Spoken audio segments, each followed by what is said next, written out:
का धंधे भैया का हाल बा? अरे ठीक बा हो। काहे एकदम उदास बैठल बा? अरे कुछो ना, बस सही अच्छा नहीं लागत। अरे क्रिकेट होता, चल भैया कम से कम क्रिकेट खेला। अरे ना तो नहीं जाके खेला अच्छा। अरे हम तोहर दोस्त है, कम से कम हमनियों से तो दिल के हाल बयान कर। अरे का बताई मोहन भाई, जहिया से देखो नी हम शादी वाला का डरे, तहिए से धीरे धीरे फेला होता है डरे हैं। अरे अरे का भाई रे, जहिया से देखो नी हम शादी वाला का डरे, तहिए से धीरे धीरे फेला होता है डरे। पहले हमारा लव के बर्बादी होता रे, जायदा हटाओ। पहले हमारा लव के बर्बादी होता रे। ना इंसाफी भाई ना। अरे मार दे हमारा जान के शादी होता रे।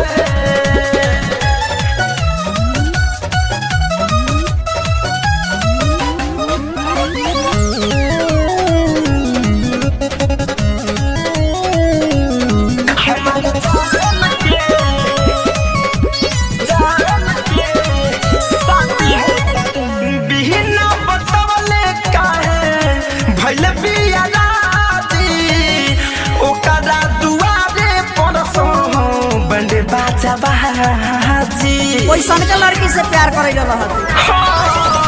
बिना बतवले काहे भइल बिया राती, ओकरा दुआरे परसो बंदे बाजा बाजी। केहू हमार बात नहीं बुझता है, हमारा अब कुछ न सुझता है।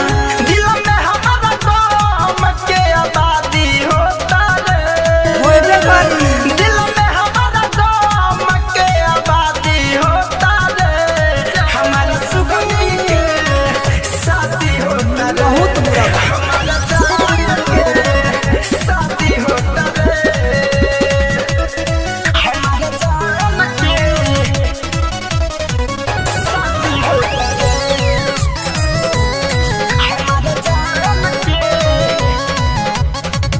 शादी होता रे।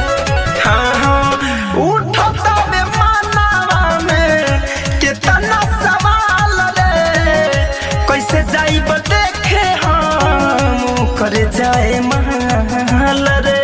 अरे हम ओकरा बिना मर जाइब रे, पागल हो गइल बड़ा तू। उठता बे मानवा में कितना सवाल रे, कैसे जाइब देखे हम करे जाए महल रे। धरे कन धनंज के धरा कन बढ़ता है, विवेक तेरी अंशु के मनवा हरता है।